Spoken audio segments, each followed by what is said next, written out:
بسم الله الرحمن الرحيم.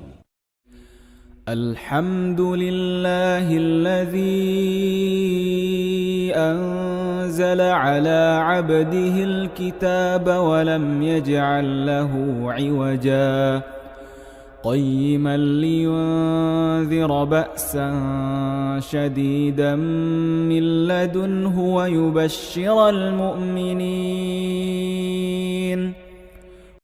Alhamdulillah, an balma alsilamɛw balma lajɛlikɛ jɛkulu lamɛnlikɛ jɛkulu cɛ ani muso denmisɛn ani mabakɔrɔ Mali kɔnɔ ani Mali kɔkan an bɛ masaba Allah subhanahu wa ta'ala fo ka barikada ka waleɲuman dɔn ko sababuya k'ale Allah subhanahu wa ta'ala de ko n'a barikada ka bɛ dɔ fara an ka nɛɛmaw kan hukumu kɔnɔna na nɛɛma ɲini ni kisi ni barika ɲini caman mo ɲini Allah subhanahu wa ta'ala fɛ a k'o kɛ kira kuntigi kan Muhammadu Rasulullah sallallahu alaihi wasallam cɛba min ni sɔlila ka siɲɛ kelen Allah n'a ka mɛlɛkɛw bɛ sɔli ka siɲɛ 10 hukumu kɔnɔna na an b'a fɔ aw bisimila aw tare aw ka jɛmukan mandi kɛnɛ kan n'an kama ko dɔnnibaaw ka kɛnɛ walima wajulikɛlaw ka kɛnɛ ni aw tɛ dunanya kan Mali kɔnɔ ani Mali kɔkan DMS TV mafilɛbaga bɛɛ lajɛlen an b'a ɲini aw fɛ aw minnu ni émission kanu aw ka aw abonné page kan ka aimer ka partager ko sababuya kɛ an bɛ ka baara kɛ aw de hukumu kɔnɔna na dɔnnibaaw ka kɛnɛ la bi an n'an ka karamɔgɔkɛba dɔ bɛ ɲɔgɔn fɛ n'o y'an balimakɛ ani an ka dɔnnibagaba ye an b'a to a yɛrɛ b'a tɔgɔ fɔ ka présenter aw la an bɛ sira di a ma a ka bisimila a ka présenter ale ye jɔn ye inshallah tabaraka wa ta'ala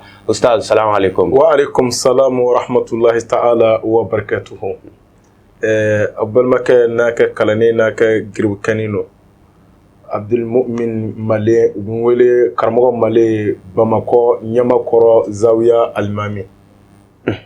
Alhamdulillahi rabbil alamin hamdan kasiran tayyiban mubarakan fi balma alsilamɛw balma DMS TV jama filɛbaga bɛɛ lajɛlen Mali kɔnɔ ani Mali kɔkan i n'a fɔ aw bɔra ka an ka karamɔgɔkɛ lamɛn cogo min na walima bɔra ka ye cogo min na a ko k'a tɔgɔ ye Abdul Mumin Male Ɲamakɔrɔ Zawiya misiriba alimami don inshallahu tabaraka wa ta'ala an ka bi thème walima an ka mawudu a bɛna boli mawudu min kan mawuduba don mawudu nafama don thème ba don thème nafama don n'an k'a ma ko al-Isra wal Miraj no tubabu ko tubabukan na ko le voyage nocturne al-Isra wal Miraj ale kɛra cogoya jumɛn na alakira Muhammadu sallallahu alaihi wasallam a bɔlen dugumakolo sanfɛ ani ka taa an daba Allah subhanahu wa ta'ala fɛ voyage kɛra cogo jumɛn na nafaba jumɛn yera a kɔnɔ fayida jumɛn yera a kɔnɔ an karamɔgɔkɛ bɛ n'o de walala an ye inshallah an bɛ sira di an karamɔgɔkɛ ma inshallah. A'udhu billahi sami'il alim minash shaitanir rajim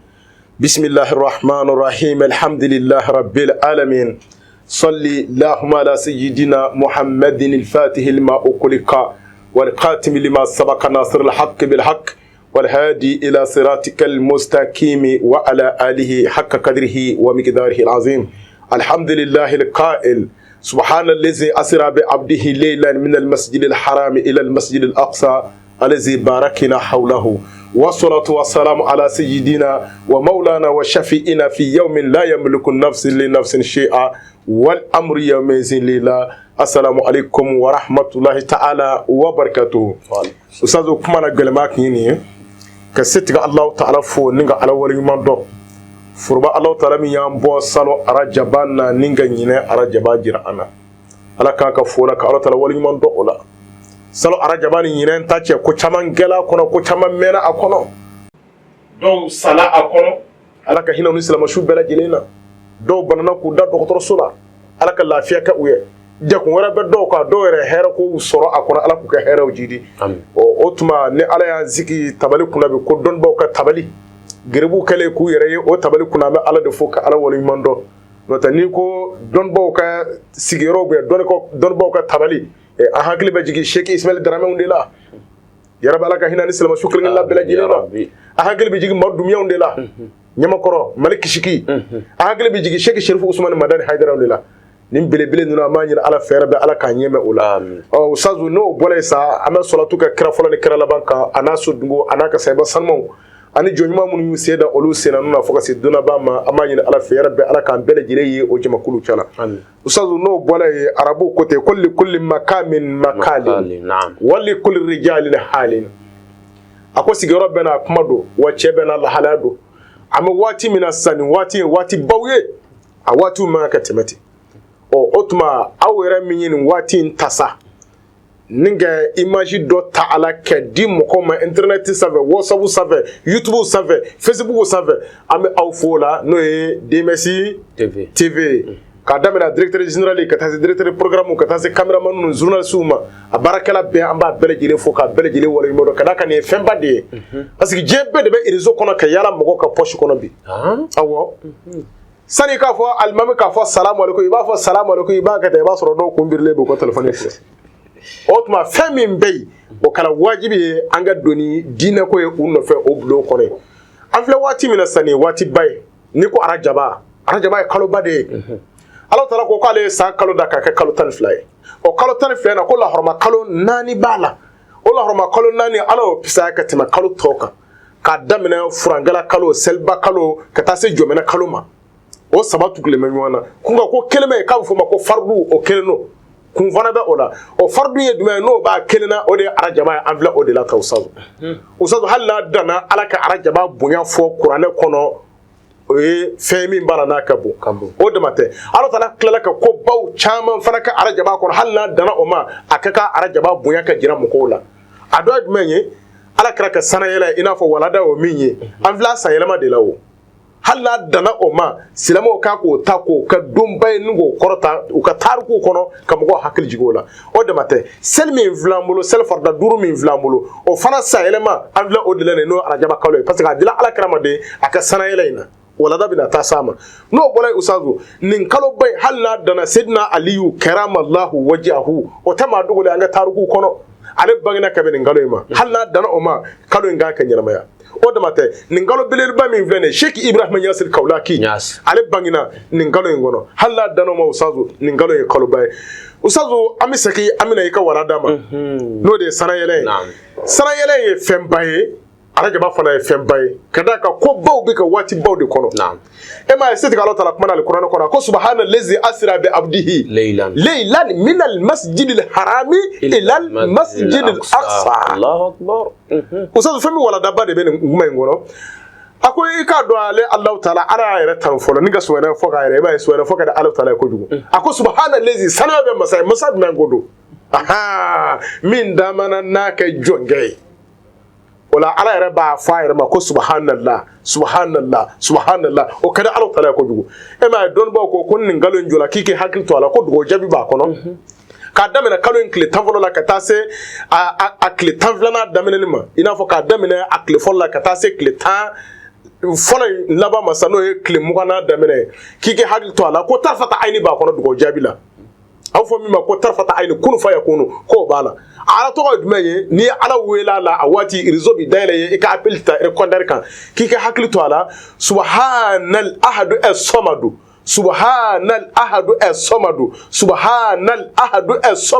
k'i ka ta kɛ segi siɲɛ 100 su sazu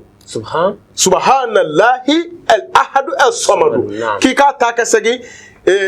su siɲɛ 100 tuma dɔ i bɛna ye irwa dɔ la a b'a fɔ subhanal ahadu as-samadu iba irwado la subhanallahi al-ahad as-samad fala dara jele kata o to ya ta tacogo la abe Allah taala ka subhanahu fa de ko o to o la kika ta shoshu shiya keme fo ka ta se ka damina clé folo ka ta se clé ta un folo ma kono dafara kike tege ja Allah taala bi min vo ala wati ko ala klobola o tita e rekondere ka o sazo ko ni clé tan folo en bana ando la clé tan flana na kike gamu changer ala to wore be afo ma o farma ko kun fa yakun no tik tak akaba yegaru ko ni yal akallaw o yasra ayamine gindo ba ko la sazo ko di be ala wele la otma o akodi ni wati nunde ani adadu mun nabi tani oye okma kletan flana ina ke ka fo subhanallahi al-ahadu as-samadu subhanallahi al-hayyul qayyum bimana fola de ahadu as-samadu flana ina hayyul qayyum subhanallahi al-hayyul qayyum subhanallahi al-hayyul qayyum ibo fana ta kasagi shiya keme shiyo shi ba shiya keme ga foka ta se kle mukana dafalima ni kle mukana dafala siza amina ta tan labana iyo min ta kiko bla ala to wara fili ko kiko fanata o me subhanallahi ar-rauf foka ta se klem gal konondo dafama klem gal konondo no dafara kiki tagaja Allah taala e mako be muna e ka dengo wa i ka kalanko wa i ka furuko wa i ka baarako wa e b'a fɛ ka vache de wa e y'i ka demande don baarayɔrɔ la o i jaabi de wa e bɛ concours de nɔfɛ policier la wa gendarmerie wa ayi e mago bɛ min na e k'a fɔ Alahu Taala ye bɛ defu baki e mago bɛ min na e k'a fɔ Ala ye bɛ kana fɔ karamɔgɔ Male ne tɛ se kana fɔ Ustazu Dunbiya tɛ se jɔn ye se Hayyul Qayyum Zul Jalali wal Ikram min ko ud'uni astajib lakum ay wele baw jaabi depuis jɔn y'i sigi ni k'i ɲɛsin Alahu Taala ma ka Ala ka masaya jira la k'i ka jɔnya jira Ala la ni k'i tɛgɛ jan i ye juru don Ala la Ala ko kuma a maloya b'ale la sa ale k'a kɛ jɔn mɔsɔlen sigilen k'a ɲɛsin ale Ala ma ni k'a tɛgɛ jan e k'a ka sɔn fɛn min na caman b'ale Ala bolo ma indakum yanfadu wa ma indallahi baq ale bi maloya ni ka ban k'i sɔn parce que ale de ye se bakuya min di Alahu Taala ye o kuma na subhanahu fɔ a ka di Alahu Taala o de la Alahu Taala ye kuma in daminɛ n'ale yɛrɛ Ala ka subhanahu fɔ a ko ale yɛrɛ Alahu Taala a ko a bi subhanahu a b'a yɛrɛ sanuya fɔlɔ nin kalo in kɔnɔ e m'a ye dɔnnibaaw ko nin kalo in kɔnɔ k'i ka hakili to a la subhanallahi walhamdulillahi wala ilaha illallah Allahu akbar wala hawla wala quwwata illa billahil aliyyil azim Ustazu nin ka di Ala ye dɛrɛ ni i dola ordinateur kɔnɔ sa an ye min fɔ sisan walanda kɔnɔ k'i b'a baraji jate tɛ se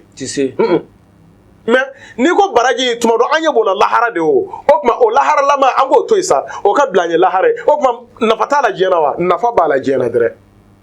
i bɛ hami fɛn min na k'a kɛ k'o dilan diɲɛ na wallahi subhanallahi walhamdulillahi b'o kɛ parce que depuis i ye nin daminɛ dɔrɔn e bɛ don mɛlɛkɛw ka réseau kɔnɔ e bɛ taa mɛn mɔgɔw fɛ ko n'i ka miina ni mɛlɛkɛw ka miina bɛɛ la n'i b'a fɛ i ka miina ni mɛlɛkɛw ka miina bɛɛ la subhana fɔ de b'a kɛ bon depuis ye nin daminɛ fana an fa Adama ka dugawu jaabi bɛna ka n'a jɔ i kɛrɛfɛ e mago bɛ mun na a fɔ ne Ala ye depuis ye nin daminɛ Nabila Ibrahima ka dugawu jaabi bɛna ka n'a jɔ i kɛrɛfɛ depuis y'a daminɛ mɛlɛkɛw ye Ala kɛra ka dugawu jaabi ka u to réseau min kɔrɔ u bɛna ka n'u jɔ o réseau kɔnɔ k'i m'a ye ko Ala kɛra tun bɛ ka Alahu Taala wele ni Ala tɔgɔ min ye k'o bɛ Ala jɔn dɔ da a tigi mago bɛ mun na tan o kuma ne hakili to a la Ustazu i b'a fɔ di subhanallahi walhamdulillahi wala ilaha illallah Allahu akbar wala hawla wala quwwata illa billahil aliyyil azim Ustazu hal ninga de la sango setika Ala o kuma ne setika Alahu Taala tanu gɛrɛ gɛrɛ de ye k'i k'a ta ka sɛgɛ su o su 1011 ani 111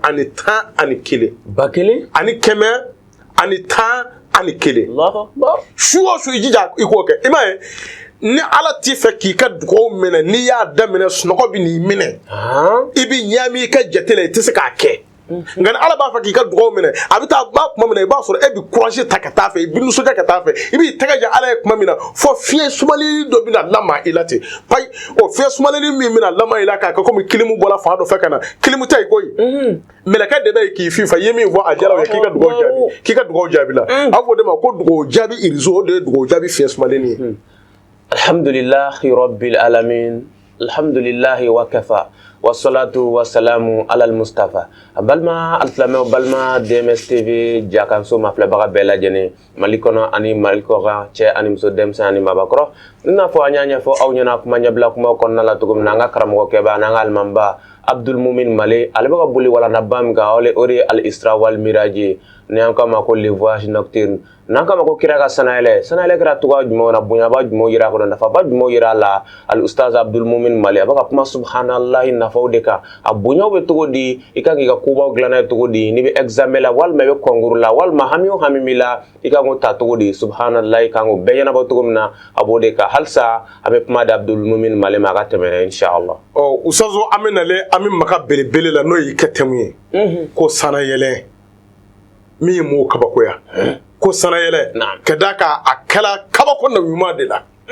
ka damina ava adama dalla ka tase ala kra ka sana yele do ma meka maye kira kuntigi ala kra yele len ko fe ka tase je wuli ma ka de be meleke ka faranyo nga ke kabako kuru ka tabla sitika no ka sebaya mangasa kono anyo dina ka maye ali Musa hay nabila Musa akunga dogoye ali Isa kunga dogo ala kra o bela jele funga dogoye kadaka kala chemi ode Allah talaka na yuman group ne zamzamiyun hashimiyu madaniyu makiyu zukwati zuhurmati zuizi zu fadlil muta'in muti'in kada musidiki rahmatul bushra ha e tamaye bushiru ko saraita min haramin laylan ila haramin kama sara badru fi dajin mina zulami مولاي صلي وسلم دائما ابدا على حبيبك خير خلق الكل سريت من حرم ليلا الى حرم كما سرى بدر في داج من ظلم مولاي صلي وسلم دائما ابدا على حبيبك خير kalkel ko lehemi ni ala kraka jel bado mangaye no Muhammadu Bushru ala ko ala kraka tamai ko abi fo e chugodi yibina famu chugodi nina fe ngwa tala ne ga falli na ebi so aish nina fe ngwa tala ne ga sokale hakili bi so nina fe ngwa tala ne ga mfatiri la ebi so nina fe ngwa tala ga jela tika avion na ebi so muna ay tama minga sisa ka bo madina kata Baitul Muqaddas la kalo yiri ka tama odedu o tebele ko fe ka bo du ko na ka ta sangolo folo la kitabu tigi ba fo na ko sange ma duru tama ka kala ka boy ka ta flan na sange ma duru tama ka boy ka ta sabana na sange ma duru tama ka ta o ko wolo vlan de ka shukelen gono bale amba fo ko shukelen gaja ko wolo vlan de ka eri kelen gono bale amba fo eri kelen gaja ko wolo vlan bele jele ka nyetu na yele ko e ba famu chugo mina Allahu akbar na fara ko atala nga jela tega avion na diso na fara ko atala vatiri la diso ma atala dumena sita kala atala ka vatiri anga no tarfata ayne buraku anga odo buraku de vatiri vatiri zofere join o de jibrilay ruhul aminu o ka tama dumika chogodi o ka tama bi da miri da ro de la na ya america da ro mena sebi ta dai na america da ro mena sebi ta dai okuma o katolika tama tarfata aynika o katolika tama nyetuguna yeleka okuma tama ine kala njugoina ala tala ala kira kerengere ko ale ba fa kana bo ale ala kira kerengere ko ale ba fa kana jare kale ala kira kerengere ko ale ba fa ale na ka gere nywana o ka nywan gidu nywana o ka se yorla davenda yoro mi nyorodo na bakati gwanzare ko te ka sababu ko akala munga ma sangolon du ko de wosolo nywana folo usazo de kama woso men Allahu akbar mo ko kene kaba mo ko kene yada mo kele woso ala kele mbede se woso aka davona ale woso de kaka parce que fi sumale dama ngani na klala mi facture sarala en ala che ni fi sumale facture masara nyamma nazara ba ambar ko danga ko tikana wallahi ok mara setika ala tala de clé di ama anga mako glanayi avion daga pani clé bi mawlu taga bolni clé bi lambon daga manani clé bi no ke nazara ta nyamo ambar ko danga ko fana mena ana ngawde Allah taala tay okuma ala de siga woso aka davona o tumene ko fe amen na yuma min ku wala non na yuma ngurob ne zamzam yinu hashim yu ala de siga woso amandewna kadaka alikama joddo bebi de se domi ala de wuri ka jo aba fo madew ya ummati ha nabi rahman na yuma mi hina ko jugu ya rabbi ala kan na fana Allah hormay usal no bole karamo ko siga woso akalandena ay doni min do ila warta soro sanota soro do milliard bo ka do kala na seka ka fuyi no bole dem ibang ba fla se ka woso ila yemingi ike jela bo sababu foki say se ko sarajo no bole usadu woso haramu woso ti daga usadu sangolo du kolo de woso nyona du kolo ko sangolo ma akone ka saka temay ka sangolo ko mungama ne ka dalue parce que ne ran nyebala ne ka sani du kolo ko yinyeba jiriba munu nano luwe je masiro ko jiriba munu mere du kolo de sanve bajibo obi woyo le du kolo de sanve ko jibo obi woyo le du kolo de sanve ha ko du ko le ngana dere sangolo ko emese ka doro fo baji be woyo du ko le be woyo ko akoni jiri feo fe me du ko le sawo se ka fale ni jima bone sangolo da ya ka shure e ka Allahu akbar ngora ka fone sera de kalme ka yenyana maya iba ko baji munu no ko ji munu vonga bone le sangolo le ninga shuru nina ba ku le la sa abija edala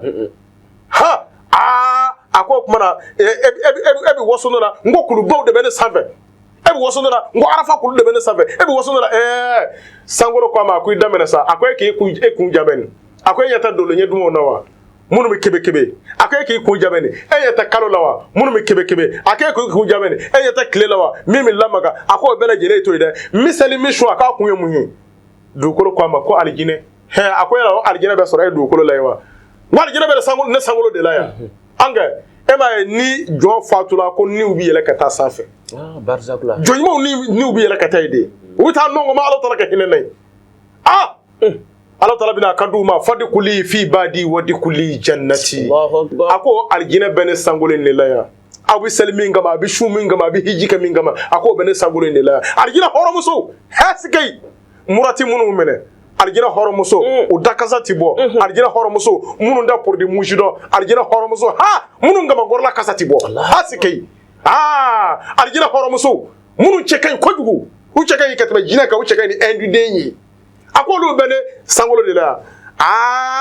du kole asigi ninga kungolo shulu fa ba kungolo shiya a hakil nana muye atifu nana kuma fe ako kuma na sawu e ben bela jele na e damu nyino o kuma ita sangolo nyininga wa horo muso nunu ndala mungama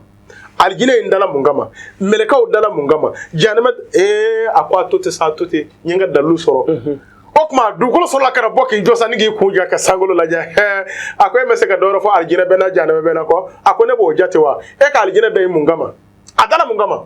e ka horo muso munu mangutu olu dala mungama o dala chekele mingama no zamzamiye hashimiyu ni madaniyu zukwati zuhurmati zuizi ha Allah tala ko cheba mi hakala wa innaka la'ala khulqin azim Allah tala ko cheba mi hakala wa najmu iza hawa ma dalla sahibukum wa ma gawa Allah tala ko cheba mi hakala wa ma yantiqu anil hawa in huwa ila wahyun yuha ako cheba indale bene du ko lo saveya sangolo no ma kuima aklela ya bi abishi ya shuina shini sogoma ba sora jewli ba sora ndu ko lo saveya sangolo yaka daluto be mi sangolo kashila fabi wurundo amenya setigalo tala wele ako ala ako nenni rose ka ala kira kolata nyanyi ni fe halla kala watini ngelenye e ka ala kira invité ne rasaveya ngana ndamu bo ne ala kira du kula dalu jone neka sangolo be ala wele ko te ala wele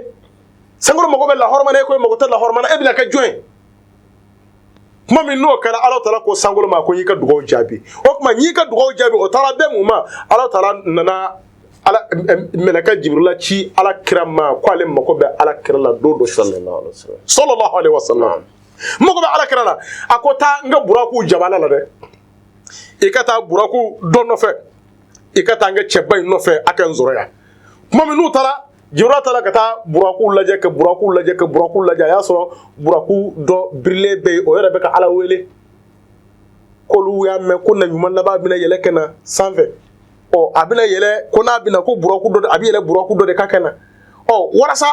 o abi yele o buraku minga o kaseke ka leye o hamino ko mana gwa keleme ka lere bal dumina na foka pasa Allahu akbar asika fo ka yere abaka ala wala doro ja ala ya ka dugo jabi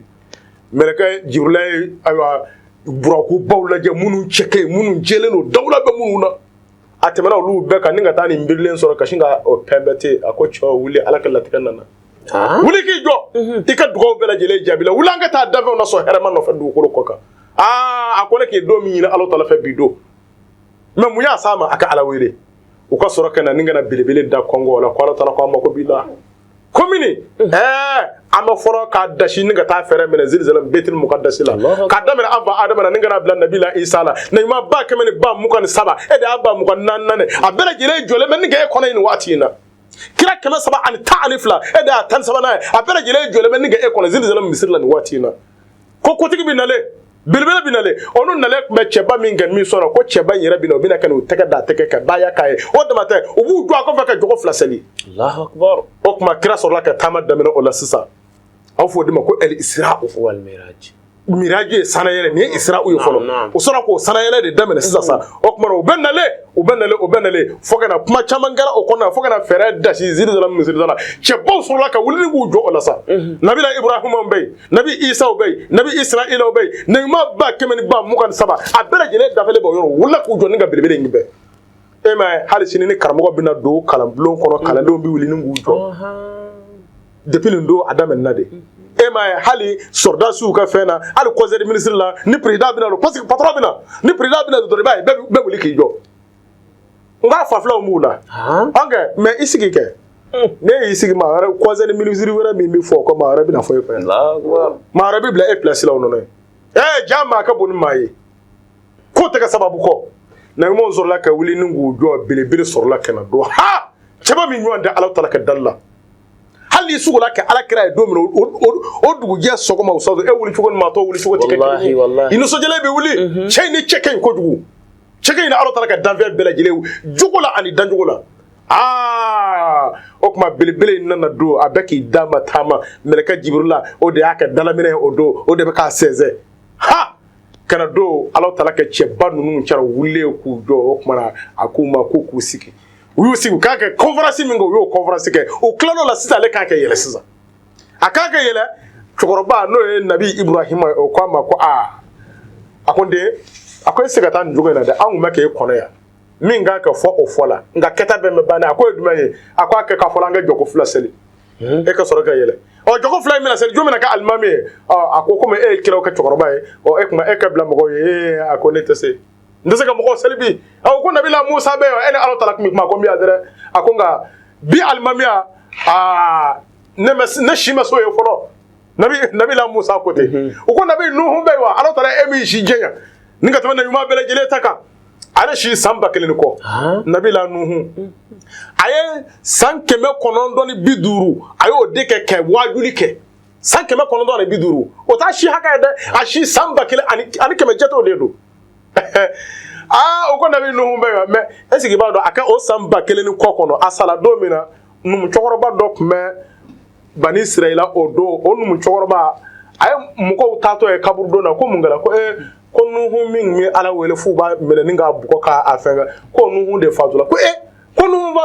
fatula cɛ y'a kɛ fantogow fara ɲɔgɔn kan o ko cɛkɔrɔba ko mun kɛra a ko denmisɛnniya min donnen dugu la nin ye awɔ ko denmisɛnniya min donnen dugu la nin ye k'a kɛ ka maa k'i mabɔ yan yɔrɔ la k'i b'a sɔrɔ Ala ka balo b'a fɛ ka jigin san 1000 kɔ balolen kɔfɛ a tɛ ɲɛ ni Ala Taala tun bɛ kuma anw hakɛ la ko wal asri innal insana lafi khusr n ko anw diɲɛlabanw ne ko don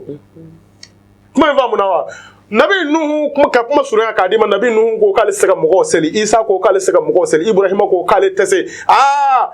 o kuma na bolo nana si cɛ min ma o de ye cɛ nɔrɔtigi ye Bajo san 63 sigai a ma deli k'a da wa k'a bɛ halo san 63 dumɔgɔ bɛ deli ka sigi a ka fini na san 63 a ma deli ka fiɲɛ fili san 63 hasida t'a dusukun na san 63 a tɛ maa kɔrɔfɔsi dɔn u ye bolo si o de ma ko maa si tɛ ka kɛ alimami ye bi ni e tɛ o kuma tɛmɛ zalika fadilullahi yuti man yasha a sɔrɔla ka tɛmɛ ni ka jɔ na ɲumanw ɲɛ o don ni ka seli n'u ye ala milati nabila Ibrahima o don a welela ko imamil mursalina wa qa'idul ghurril muhajirina sallallahu alaihi wasallam kuma min n'a y'o salamu bila sisan sa o kuma a bɛna k'a bɛ di a kɛ fɛnw ma na ɲumanw ni kiraw ma o kuma sanayɛlɛ o bɛ sɔrɔ ka na daminɛ sisan de o sanayɛlɛ n'a y'o daminɛ sisan sa o kuma na o bɛ taa i n'a fɔ an y'a fɔ cogo min na buraku ka miiriya bi jɔ yɔrɔ min na a se bɛ taa da yi de dɔw ko k'a ɲɛ kɛ filɛ bɛ taa jɔ yɔrɔ min na k'a se bɛ taa da yi de o kuma na taama de o daminɛ sisan kuma min n'a ye taama daminɛ sisan sa n'a ye yɛlɛ daminɛ busiri y'o fara a pasaw kan a ko kaifa tarruka urkiyakal anbiya'u ya sama'u ma tawalatiha sama'u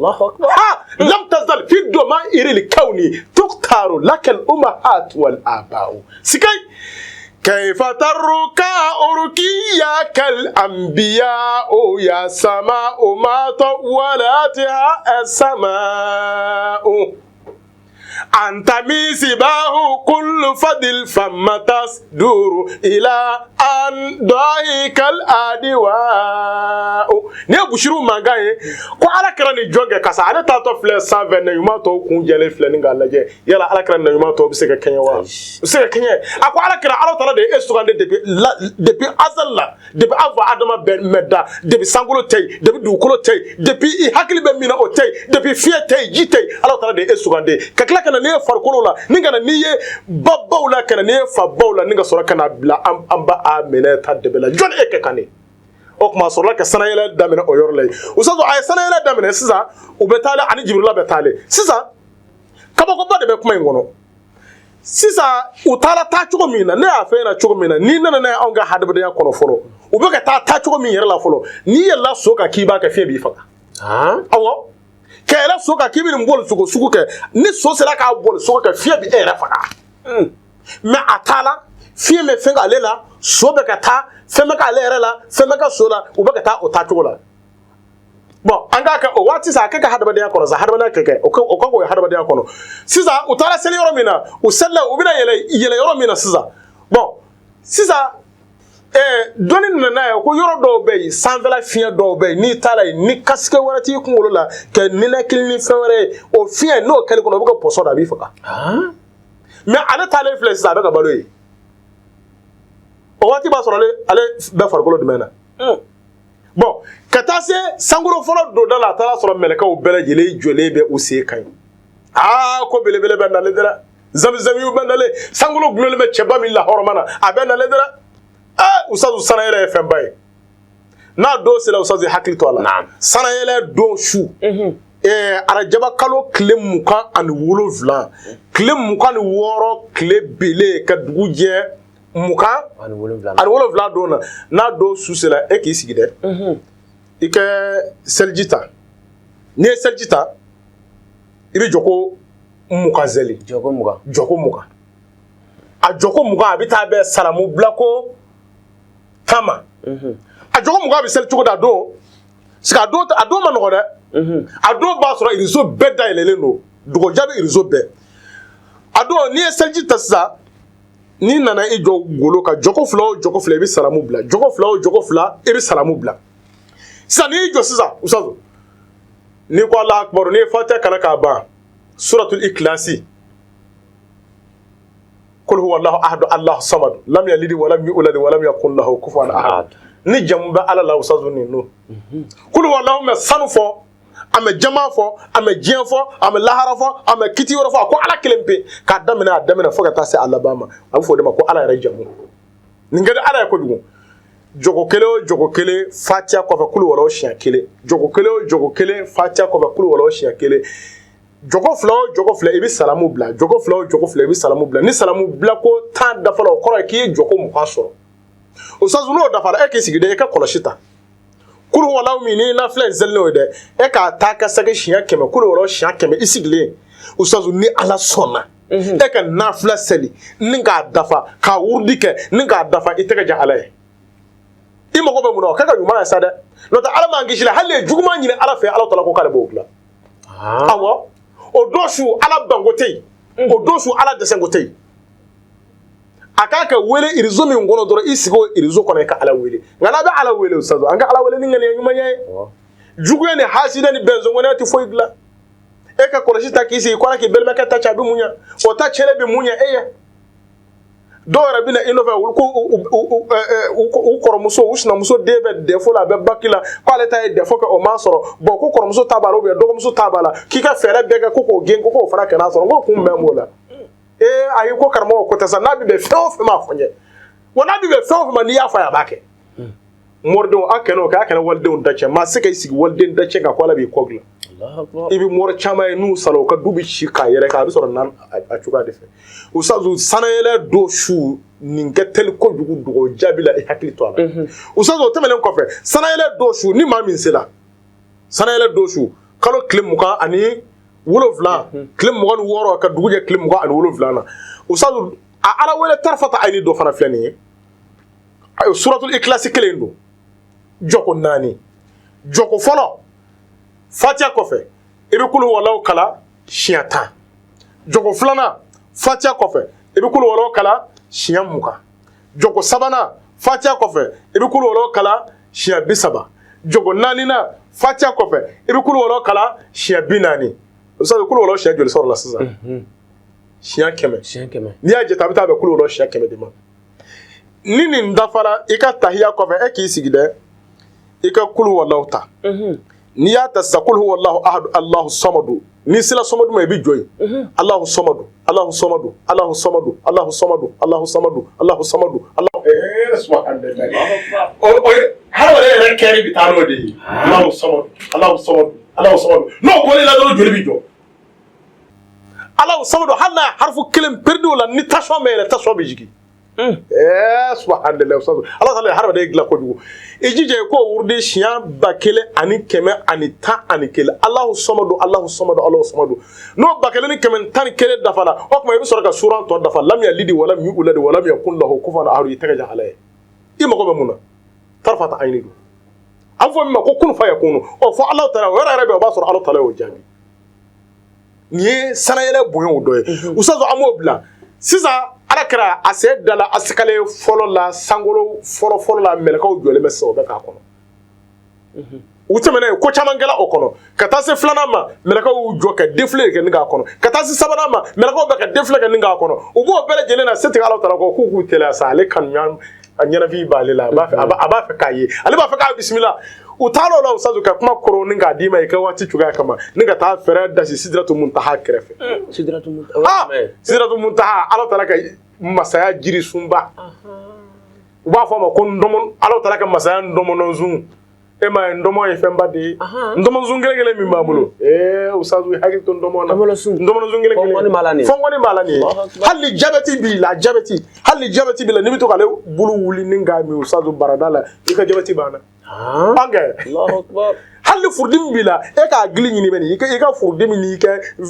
kono jamba bol le fo agli nyini beni farafima yeshiya ka ba kuna usazu ablema mi mbe abo ika furundi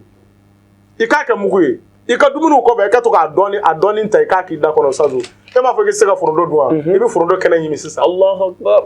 ndomunu zuye femba de Allah taala barka do ala e ma anga ma koro kuma fo kwali ni be shuko ji laba ka kan ndomuno e ni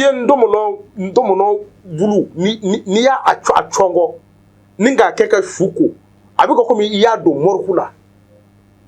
ablale bi se ka kle sabak klinani ka tichen kuma ko la sa kuma ko la da ko mi morku ko inana o bere jele dabla la kitabu tubu yeni zabe kuma mamuna o kuma na sisa tara fere da sisa tul muntaha kerefe ala kira se takada jibrila yi kotro mabo ala kira se takada jibrila yi kotro ala kira kere la jala akonga cha ko akala chugudi akwai la terba terbla de akonga cha ko kala jigina ako wa ma minna illa maqamin ma'lum ako ma shita auna ka damene de bi sangolo foro la fande bele mo cham melka chama jolenye ako wallahi ako anzila yoro mena ni melka do sira wiyele wala ra jole fla yoro mena ninde na ya yoro ka noro bi yele Allahu akbar asikay bon ou fla o yoro mena ko ni melka do sira ku bi yele mais ala kra de fle de anga mais ala kra be poso de mena sasa ala ndara ale be yele usazu nime kaboko ya machine fo ma mingo ka meka ala kra fo ku ka dasako dama ala kra la joye da do ala kra la subhanallahi wa kra bajide mi go yoni dandala abi bo yoro mina mato hakado abi ta ka yoro no mata hakado yena dango me ala kra la mais sisa jirula de selefle jirula ko na le temena nyora nga sa ka le bi yele mais sira di lefle ala kra masta pa katime mais otna yele de mais ne be yin ngawo abina taye wati mi nawo hada bada sawra kwande ayo blood de pidukuma parce que yoro be ni hada bada sele ibi sa afia era da bi faka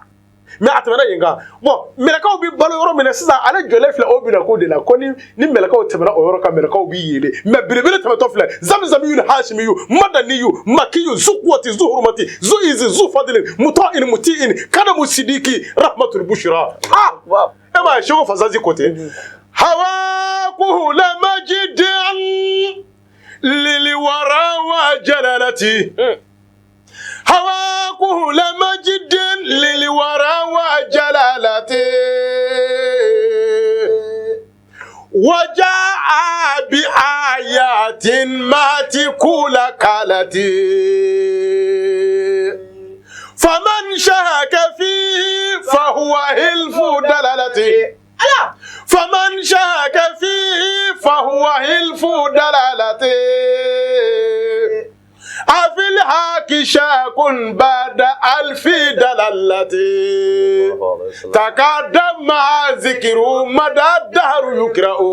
صلى الله عليه وسلم على أستاذ ني على كرك جلبادو مانكاي أستاذ نقول شبابي نكدنا كودو ني كل نبلا على كرك كل كل يجي وليو bon sisa mekuma koro ka dima jibrila desela sisa ala kira benali ko ara frafun na o tala na ala tala ka sibaya tapi doy o kateli kateme buraku ko kateme kateli kateme nyetu na yele ka so la ka hijabu tike sa dibi hijabu yolu tike noro hijabu yolu tike yele hijabu yolu tike o tala yoro mina sa kuma kan di meble ha utala kata gwera fo billa usira wati mina ala kra ko abi sabarabo ko gacha ko sabarabo ko ndia Allahu akbar yɛlɛ n'i ka sabara ye e n'a dɔn ko cɛw tɛ kelen dɛ wallahi dugukolo ka ɲi Alahu taala ko nabila Musa ma ko cɛw i taama ko dɔ i bɛ dugukolo yɔrɔ min ka dugukolo barikama ba don a ko nabila Musa ma cɛw sabara bɔ i bɛ woro min kɔnɔ wolo barikama don i ka sabara bɔ dɛ nabila Musa ye sabara bɔ dugukolo kan poussière la ŋɔni cara ni ka taama mais sisan kiraba filɛ fɔ se tigɛ Alahu taala ka bonya tapi sanfɛ k'a ka yɛlɛ ni sabara ye e n'a dɔn yɔrɔ la ko cɛw tɛ kelen ye jogo m'o kɛ kan donc ko m'o kɛ kan ko todun yɔrɔ kuma don nka cɛ hali todun yɔrɔ la cɛw tɛ kelen ye hali todun yɔrɔ la cɛ dɔw cɛbakɔrɔ dɔw lɔgɔma n'i y'a ta k'a bila o sanzu bolokuru bɛ jeki la fɔlɔ de ni ka sɔrɔ ka ji sumalenni d'i ma i bɛ sɔrɔ ka hɔ kɛ ka cɛw kɛ dangadenya k'a don cɛw tɛ kelen ye ha o tuma na sisan kɔni belebele nana a y'i d'a ma taama ni ka na ka n'i jɔ est-ce que a jɔlen bɛ yɔrɔ min na sisan kuma min ni Alahu taala b'a fɔ a ma ko cɛw gɛrɛ na sa Ala kira gɛrɛ la a ko cɛw gɛrɛ sa kuranɛ b'o f'i ɲɛna o danna fatadalla fakana kaba kausayni aw adna est-ce que a ko a gɛrɛ la Ala taala ko a ka gɛrɛ a ko a tilala ka na ko f'a taara kɛ i n'a fɔ kala banna den usazu ko kala banna den de nɔrɔlen don ɲɔgɔn na a ma kuma da ye dɛ a ko aw adna e hakili bɛ n'o tɔ ɲini cogo di ko kala banna den o bɛ ta ko walima min ka surun fana ka tɛmɛ kala banna den kan Ala ko ni Alakira ko de bɛ ten dɛ o dun ye jumɛn ye nɔnɔ kɛnɛ ni naarɛ o se ka bɔ ɲɔgɔn na wa nɔnɔ kɛnɛ ni naarɛ ni maa ma ko i bɛ Ala ko ni Alakira ko bɔ ɲɔgɔn na an b'a fɔ na ni nɔnɔ kɛnɛ ye kana ta kɛ kumu nɔnɔ kɛnɛ in gosi i ka naarɛ bɔ a la fɔlɔ i ka sɔrɔ ka na an ka sɔrɔ ka sigi Ala ko ni Alakira ko dɛbɛ la ne ko Ala n'a kira ko ne fila fara Ala kan Ala n'a kira de ye fɛn filɛ jɔn nana k'a bɛna don silamɛya la o bɛ se ka don silamɛya la fo Ala n'a kira nana fɔlɔ la ilaha illallah Muhammadu rasulullah la ilaha ye maa don silamɛya la yɔrɔ jumɛn na ni Muhammadu rasulullah bɛ fara a kan la ilaha ye seli wele yɔrɔ jumɛn na ni Muhammadu rasulullah bɛ fara a kan la ilaha kutuba kala yɔrɔ jumɛn na ni Muhammadu rasulullah bɛ fara a kan o tuma na sisan sa o nana waati banna kaban o nana kana gɛrɛ belebele in na n'o ye setigi Alahu taala ye u gɛrɛ la ɲɔgɔn na i n'a fɔ kuranɛ y'a fɔ cogo min na Ala ko cɛ ma san fu a bɛna fɔ cogo di wula tɛ yen tile tɛ yen min fɔ cogo di i ni wula wa i ni sɔgɔma wa i ni tile wa bonjour wa good morning wa hi hɔn wa ayi o si tɛ yen bilen o a bɛna fɔ cogo di o tuma na a kan ka fɔ cogo min na Alahu taala yɛrɛ y'o fɔ a ɲɛna a ko tahiyatu lillah zakiyatu lillah tayyibatu salawatu lillah Ala ko a ma ko n ka cɛ i da de sa e bɛna a ba kɛnɛ to wa Ala yɛrɛ sɔnna ka foli segin a ma a ko assalamu alayka ayyuhan nabiyyu wa rahmatullahi wa barakatuhu fiye y'o ta ka taa don mɛlɛkɛ minnu tulo la olu ko assalamu alayna wa ala ibadillahi salihina ustadu tahiya nana nin jogo in na de ko waati banna n'o tɛ fayida ba de bɛ nin kɔnɔ k'an b'a ɲini Ala taala fɛ k'an bɛ sababa ma Ala kira kanu kama bidola harama kama sɔli ala rasul sallim alhamdulillahi rabbil alamin balma alisilamaw balma DMS TV Jakaso ma filɛbaga bɛɛ lajɛlen Mali kɔnɔ ani Mali kɔ kan wala na nafama ba wala na barikama ba i n'a fɔ aw bɔra k'a lamɛn cogo min na walima bɔra k'a ye cogo min na an ka ustazu ba Abdul Mumin Male a kumara nafaba minnu kan subhanallahi kɔfɛ fo ka se alakira Muhamadu bɔlen dugumakolo sa ka se ala ma sankolo sanfɛ inshallah tabaraka wa taala nafa minnu yer'o la fayida minnu yer'o kɔnɔ nka telila baara ye waati la baaraw ye an b'a jigiya k'a fɔ ni Allah subhanahu wa taala m'an ka jɔnya yira an na wagati wɛrɛ ni kɛnɛ wɛrɛ ni kan an balimakɛ an karamɔgɔ Abdul Mumin Male an na walanda wɛrɛ ta min tɛ kelen nka yan'o cɛ an b'a ɲini aw bɛɛ lajɛlen fɛ aw ka page ni abonné ka partager ka aimer ko sababu kɛ an bɛ ka sɛgɛn ni jija ni fɛn fɛn ka bɛɛ bɛ ka kɛ aw de ye halisa an bɛ kuma segin an karamɔgɔkɛ ma sɔrɔ cogoya minnu b'a la ani numéro minnu b'a la ani maa min bɛ fɛ k'a lasɔrɔ Mali kɔnɔ ani Mali kɔ ka wajulu siraw fɛ ani ka se sira wɛrɛw ma inshallah tabaraka wa taala an karamɔgɔ Male alhamdulillah rabbil alamin ustadu an sɔrɔli ka nɔgɔ kojugu n'i sera misiri la i bɛ an sɔrɔ n'i sera zawiya la i bɛ an sɔrɔ n'i sera Bamakɔ yan Ɲamakɔrɔ ekɔlisoba ni Kilebi cɛ Cɔyi sinimaso kɔrɔ kɛrɛfɛ karamɔgɔ Male bɛ yen ni maa min yɛrɛ b'a fɛ k'an sɔrɔ telefɔni na Maltel bɛ yen Orange bɛ yen 66 44 03 16 Orange o ye Maltel ye 66 44 03 16 Orange sa o de 75 29 25 57 o kuma n'i ye nin ta Facebook WhatsApp ayiwa a mɛna k'a fɛn o fɛn ni ala sɔnna an bɛ ɲɔgɔn sɔrɔ nin kan ustaz dɔw b'a fɔ k'u bɛ mɛn k'an wele ko telefɔni tɛ ta tuma dɔw a caman b'a sɔrɔ wajuli la n'an ma wajuli la telefɔni tɛ se ka ta dɛ alimami don n'i bɛ misiri kɔnɔ telefɔni tɛ se ka ta dɛ an yɛrɛ kɛlen bɛ k'a sɛbɛn fichier la k'a bila ko n'i donna misiri kɔnɔ k'i ka telefɔni faga n'a fɔra ko alimami yɛrɛ ka telefɔni bɛ sɔnna misiri kɔnɔ o ye kolɔgɔsi de ye o tumana minnu b'an wele tuma dɔw n'u t'an sɔrɔ an b'o hakɛto ɲini ala k'an bisimila. amina ya rabbi. Alhamdulillahi rabbil alamin. Balma alsama balma DMS TV jaga suma filɛbaga bɛɛ lajɛlen Mali kɔnɔ ani Mali kɔ kan nin bɛ dansigi kɛ an ka bi dɔnnibagaw ka kɛnɛ la walima an ka wajulikɛlaw ka kɛnɛ halisa an b'a ɲini aw fɛ aw minnu ye commerçant grossistes ye walima aw minnu bɛ détail kɛ walima aw de usine batigiw ye walima aw de nafolobatigiw ye aw minnu bɛ yen k'aw bɛ fɛ k'aw ka wari don diinɛ baaraw la walima karamɔgɔ minnu bɛ diinɛ baara kɛ aw ye ninnu sira n'a ɲɔgɔnnaw ye a don sira dɔ inshallahu tabaraka wa taala e maa min bɛ fɛ ka nin émission sponsorisé walima ka jɛmukan dugukɔrɔma don fo ka se don ma don min na bɛna kɛ an bɛɛ lajɛlen sago ye a sira filɛ nin ye numéro minnu bɛ ka tɛmɛ DMS TV écran duguma i bɛ numéro nin dɔ la kelen kɔngɔ inshallahu tabaraka wa taala i ni ɲɛmɔgɔyaso bɛ ɲɔgɔn sɔrɔ nin bɛ dansigi kɛ an ka bi dɔnnibagaw ka baro la inshallahu an b'a fɔ la ko haza salamu alaikum wa rahmatullahi ta'ala wa barakatuhu.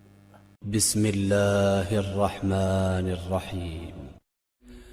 الحمد لله الذي أنزل على عبده الكتاب ولم يجعل له عوجا قيما لينذر بأسا شديدا من لدنه ويبشر المؤمنين